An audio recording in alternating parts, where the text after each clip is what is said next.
Saudações investidores. Bitcoin agora cotado a $36.400. Bitcoin que está tendo uma correçãozinha desde o topo de ontem, mas está conseguindo sustentar alto. Isso é muito bom. E no objetivo do vídeo de hoje, eu quero te mostrar o que eu espero para as próximas horas e dias e qual a minha estratégia no momento. Bem-vindos a Investidor Moderno.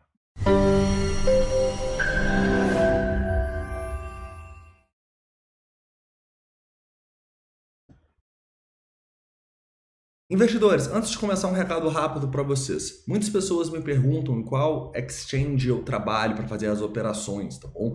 E o meu foco está na Binance. Se você ainda não conhece a maior exchange do mundo, eu fortemente recomendo que você crie a sua conta usando os dois primeiros links da descrição. No primeiro, você vai ter 20% de desconto nos seus trades no spot. E no segundo, 10% de desconto nos futuros, tá?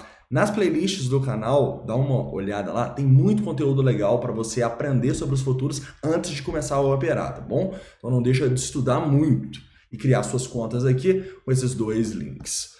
Hoje a gente vai começar aqui falando um pouquinho do Bitcoin, né? Afinal, a gente está conseguindo sustentar essa alta aí. Eu quero mostrar para vocês as zonas de suporte importantes e o que eu estou esperando nesse momento, tá?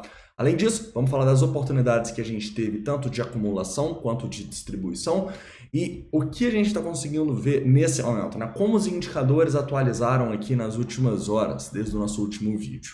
Também vamos falar, obviamente, do S&P 500, da correlação que a gente está tendo com o Bitcoin e da dominância, tá bom?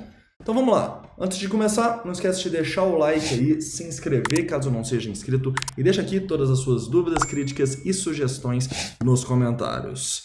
Hoje, você também já pode deixar suas altcoins assim que a gente tiver um movimento forte nas altcoins, vai ter um novo vídeo, tá? Talvez hoje à noite, talvez amanhã, você já pode deixar suas preferidas aqui embaixo.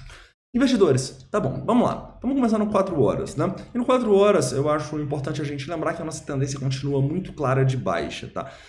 Justamente para a gente ter essa tendência de baixa aqui e zonas de resistência significativas acima, que eu acredito que, à medida que o preço for subindo, a gente pode utilizar essas altas para distribuir, né? Para colocar o dinheiro no bolso, já que o nosso preço médio ficou bem legal. Então, nesse momento, eu encaro os topos superiores aqui, esses $37.500, até essas regiões de resistências ali dos 40, 41, como uma zona de distribuição, tá? Uma zona que não vai ser tarefa fácil o Bitcoin romper com tudo para cima. Se a gente começar a romper essa zona aqui, começar a tentar brigar, olha só, essa zona de resistência que a gente tem acima dos $40 mil, até esses 43 aqui, já vai ser um sinal de força, tá? Já vai ser um sinal aí de que o preço está tentando reverter, mas a reversão mesmo, galera, vai ter que vir depois de um rompimento dessa nossa linha de tendência no diário aqui, tá? E aí a gente poderia destacar alguns pontos, tá? Primeiro ponto seria justamente essa região próxima dos $43 mil. E outro ponto muito importante seria a nossa região ali acima dos 48 mil, tá? Eu sei que está distante, mas a gente caiu muito, né? E para reverter essa tendência de baixa aqui que a gente está no diário, a gente vai precisar de força mesmo. Então eu vou encarar, né, esses nossos potenciais testes dessa zona como zonas de distribuição, zonas que eu vou colocar o dinheiro no bolso, tá bom? Assim como a gente vê em tempos gráficos maiores, potenciais zonas de acumulação, né? Afinal, a gente está num suporte no semanal, o Bitcoin já corrigiu bastante. E a nossa estratégia, então, fica basicamente dessa maneira.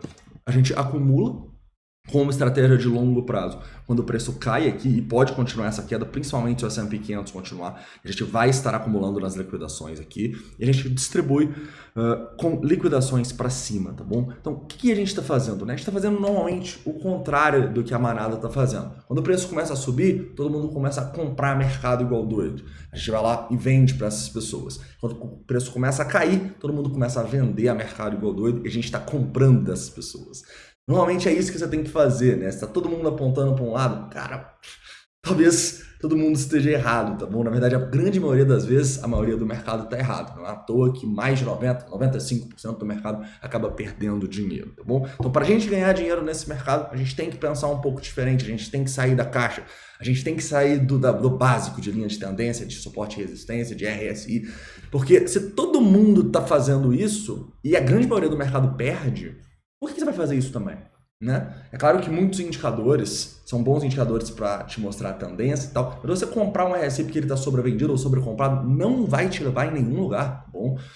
Eu acho importante a gente discutir sobre isso. E se você não acredita, faz backtest. tá bom? Você pode colocar aqui, por exemplo, ó, o próprio backtest no RSI, tem o RSI Strategy aqui, e compara os tempos gráficos. Você vai ver aqui que não dá certo.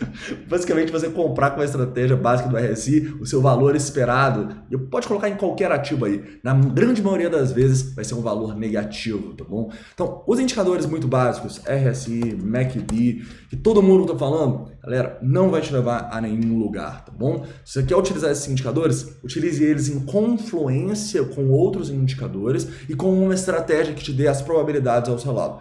Eu utilizo alguns desses indicadores, como por exemplo as médias móveis, né, o volume, em confluência com indicadores de sentimento e com a minha estratégia. Você tem que encontrar a sua estratégia também para você fazer isso. Só usar um RSI, só usar um MACD não vai fazer você ganhar no criptomercado. Tranquilo? Então, basicamente, essa é a nossa estratégia no momento. Continuar quero aqui, vamos acumular mais, melhorando o preço médio, que já está bem legal, né? E se subir aqui, a gente vai vender, tá bom? Principalmente se a gente continuar com essa incerteza muito grande relacionada ao S&P, beleza? Vamos dar uma olhada no S&P aqui e eu já plotei o gráfico do Bitcoin junto com eles para você ver, né, o quanto eles estão correlacionados. Mas qual que é a grande sacada aqui? O Bitcoin, ele é mais volátil do que o S&P. Então, quando o S&P despenca igual foi ontem, o Bitcoin tende a despencar mais. Assim como quando a gente tem uma recuperação, no S&P, o Bitcoin também tende a recuperar mais, tá? Então, sem dúvidas, a gente está bem correlacionado aqui. Eu posso até chegar mais próximo para vocês verem a nossa altinha aí e consolidação que a gente está tendo agora. Muito semelhante, né? Pump nos mesmos locais, consolidação nos mesmos locais. Então, sem dúvida, se isso aqui acontecer, provavelmente o Bitcoin vai sofrer, tá? Então, você precisa estar ciente dessa correlação para suas tomadas de decisão. Afinal, se você fechar os olhos para isso aqui e acreditar, dar all-in, por exemplo, agora no Bitcoin, sem saber do risco do S&P 500, você pode acabar ficando chateado, né? Não entendendo por que o Bitcoin não subiu. Mas a gente vai sim estar ligado ao S&P 500. Mas o que a gente procura aqui não é simplesmente, se o S&P 500 subir, o Bitcoin vai subir. Se o S&P 500 cair, o Bitcoin vai cair. Não, não é isso. O que a gente está procurando aqui são momentos em que o Bitcoin tende a subir mais do que o S&P ou tende a cair mais. Né? Por quê? Porque aí se o S&P não fizer nada, a gente vai tender a performar melhor. Né? Então, a gente tem que saber lidar com as incertezas do mercado de uma maneira eficiente. Nesse momento, eu encaro sim como exposições no Bitcoin como sendo algo com boa relação risco-retorno, tá bom? Mas isso vai depender um pouco da movimentação dos preços nas próximas horas e também sobre como os indicadores de sentimento vão se atualizar. Então vamos começar falando um pouquinho da movimentação dos preços, tá? Mas não ache que só porque está correlacionado é impossível operar, tá bom? Não é assim que funciona. A gente tem que ver ativos que devem performar melhor do que os outros. É isso que a gente faz nas altcoins sempre, né? A gente longa as altcoins que tendem a ir melhor do que o Bitcoin e a gente shorta aquelas que tendem a ir pior. Se o Bitcoin pumpar ou dumpar, isso vai afetar o nosso trade provavelmente, mas não importa. Um trade não importa, importa a sua consistência ao longo do tempo. Bom? E a sua capacidade de gerenciar o risco bem para sempre sobreviver, não importa o que o mercado faça. Tranquilo? Vamos lá. Então vamos falar de price action aqui no curto prazo, tá? Então vamos baixar aqui por 15 minutos. Como a gente discutiu ontem, né, a gente teve um movimento legal, com indicadores de sentimento melhorando muito. Então, na minha visão, para quem não estava exposto, né, a gente poderia ter exposição a partir de um Fibonacci. Né? Esse é outro ponto muito importante, galera. Não se desespere e compre longe dos Fibonacci. Você não tem relação risco-retorno comprando aqui. Né? Então, o primeiro ponto que a gente sempre olha para compra é o 0,382. Tem pessoas que usam o 0,236. Isso aí vai do trade system de cada um, tá bom? Eu prefiro o 0,382. O preço tende a corrigir muito nessa região. 0,236 para mim não tem tanta relação risco-retorno assim, tá bom? Então aqui, ó, para quem queria se expor, foi a primeira oportunidade abaixo dos 36 mil dólares, foi até os 35.700 o preço. E eu vou encarar assim como uma potencial zona de acumulação aqui para o preço, enquanto a gente se manter acima dos 34.600 dólares. Perder os 34.600 dólares para mim seria muito ruim. A gente começaria a fechar abaixo, 34.500, tá? Começaria a fechar abaixo de um ponto aqui que a gente não fecha há bastante tempo, abaixo de 0,618, abaixo desse VPVR aqui. Então, se isso aqui aconteceu, talvez você queira diminuir as suas exposições, tá? Mas de maneira mais conservadora, você poderia, por exemplo, colocar um stop aqui nesses fundos abaixo dos 32.800 dólares. O que tem que ser um pouquinho além do fundo sempre, né? Então, basicamente é isso, tá bom? Muito importante os 34.500 e também o fundinho. Tá? No momento, né, como eu disse para vocês ontem, eu acabei vendendo bastante aqui E tava com muitos shorts, né? Ontem, já que a nossa exposição no Bitcoin estava muito elevada, a gente basicamente abriu vários shorts. Tava com 6 shorts ontem, para vocês terem noção. E como o meu preço médio já está melhor do que essa região aqui dos 35.700, eu não vou chegar e comprar para piorar meu preço médio aqui. Então o que eu fiz? Eu fechei alguns dos shorts, né? Então eu vi essa oportunidade aqui de correção na madrugada como oportunidade para eu sair fora desse tanto de short que eu tava. No momento eu mantenho só 2, tá? Muito mais ligado a um hedge da minha posição, ou seja, uma proteção da minha posição em Bitcoin, do que necessariamente eu estar acreditando que o mercado vai despencar, tá? Mas como a gente sempre fala aqui, a gente nunca sabe para onde o mercado vai, então a gente tem que trabalhar com os 2 cenários, beleza? E no momento, eu vendo as altcoins muito mais fracas do que o Bitcoin, faz total sentido, tá? Se você quiser achar short nas altcoins, você vai perceber que a grande maioria delas vai estar testando resistências que o Bitcoin já rompeu, tá? Então o Bitcoin já está acima de uma resistência e a grande maioria das altcoins está abaixo dessa resistência aqui. Então essa é a oportunidade, tá bom? Até porque a nossa dominância, né, tá subindo aí ao longo dos últimos dias. Se essa dominância começar a cair aqui novamente, para mim, sinal de risco, tá bom? Caiu um pouquinho aqui, mas nada demais. Tá caindo aqui 0,25 hoje. Acho que é natural, né, dado a consolidação e a recuperação dos preços aí. E um pouco dessa dispersão, né, da incerteza global em relação ao conflito lá da Ucrânia, que ainda está tenso, né, mas deu uma normalizada, digamos assim. Normalizada acho que não é a palavra, né? Deu uma acalmada, os mercados deram uma acalmada. E basicamente, né, o que a gente vai fazer? Se começar a cair aqui, a gente vai começar a distribuir mais Bitcoin, ao mesmo tempo que podemos ter novas oportunidades de long na dominância, tá bom? A gente fez aí já 4 longs na dominância nessas últimas semanas, aí nessa tendência de alta que a gente tá. Todos deram certo. E se a gente voltar corrigindo aqui, provavelmente a gente vai fazer um novo long, tá? A dominância para mim também é um bom hedge em relação a posições no Bitcoin. Porque se você tá muito exposto no Bitcoin e o Bitcoin ele despenca, a dominância tende a subir, tá bom? As altcoins tendem a cair mais do que o Bitcoin em movimentos voláteis, tá? Principalmente de queda. Então, realmente, eu acho que pode ser um bom long na dominância. A gente vai discutir sobre isso aí nas próximas semanas. Tá dando grandes oportunidades de long nela aí para mim, nesses últimos dias e semanas. Tranquilo? Investidores, para finalizar, vamos atualizar os nossos indicadores de sentimento aqui. Primeiramente, a gente tem aqui um long short ratio que tá meio neutro, tá bom? Ele voltou a dar uma subidinha aqui, agora tá em 1,3, o que para mim é neutro para bullish, tá bom? Pô, mas tem mais long que short ainda, sim. Porém, o que a gente entende é que há pouco tempo atrás, né, se a gente voltar aqui para 1 hora, esse long short ratio tava em 4, galera. Então, ele estar em 1, próximo a 1 aqui, para mim é muito incrível, né? Como as pessoas, elas sempre não acertam o timing do mercado, né? Então aqui, tava todo mundo comprando nos $40 mil, agora que o preço chegou mais barato, foi lá, por exemplo, nos 33, as pessoas começaram a vender, agora nos 36 tem muita gente vendida também, tá? Então, claramente, isso aqui para mim é um sinal para eu continuar exposto aí no Bitcoin.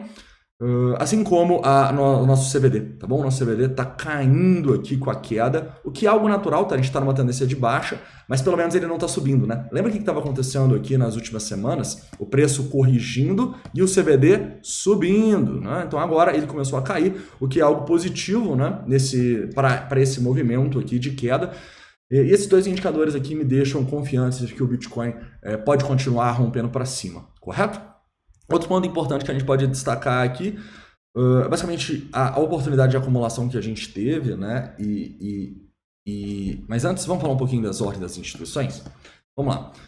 Nesse momento, a gente vê mais ordens de venda nesse curto prazo, tá? 75 milhões contra 104 milhões. E basicamente nos 2,5, 223 contra 194. Você já tem uma predominânciazinha vendedora, tá? Nesse curto prazo. Estão tentando segurar abaixo desses 37.500 aqui. Se conseguir romper, a gente pode ir testar essas zonas de resistência nos 38 e 38.500 e 39.400, tá bom? Assim como a região dos 34.500 ali continua sendo a região que o preço não pode perder. Muita ordem nos 34.800, tá? Se perder os 34.500, provavelmente teremos problemas aqui. Provavelmente a gente vai continuar uma tendência de baixa, tá bom?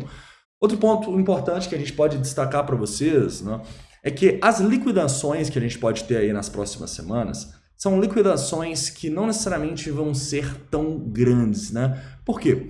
Vamos dar um exemplo aqui, pegando no 5min, essas nossas quedas que a gente teve aqui, oportunidade abaixo dos 36 mil dólares, tá? Repara que as liquidações, elas já começaram a ser menorzinhas, tá bom? Ó, aqui nos 35.700. A gente tem liquidação de 300 mil, se a gente for somar aqui basicamente 1 milhão, né, na última queda de acumulação, a gente chegou em 0,382, e uma vendinha mercado aqui de 40 milhões, né? Isso nos 5 minutos. Vou pegar aqui em tudo, vai ter mais. Mas por que as liquidações vão necessariamente ser menores agora para baixo e vão começar a crescer quando a gente subir? Por causa do long short ratio, né?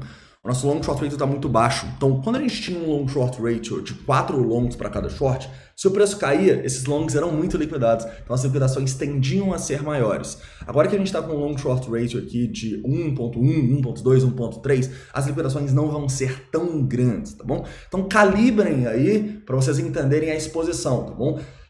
Num long short ratio de 4, eu nunca compraria com a liquidação de 1 milhão. Mas num long short ratio de 1, já é diferente, sacou?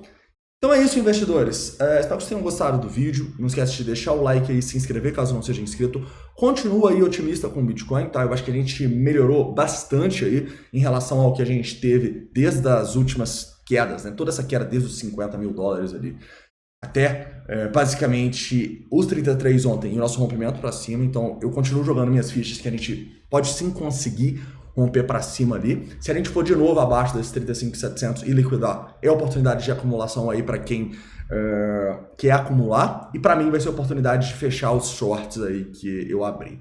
Tranquilo? Então é isso. Um forte abraço e a gente se vê aí ou num movimento muito volátil ou antes das 9 horas, tá bom? Já pode deixar suas altcoins aqui também. Dependendo do movimento, o vídeo vai ser hoje delas. Um forte abraço e até daqui a pouco.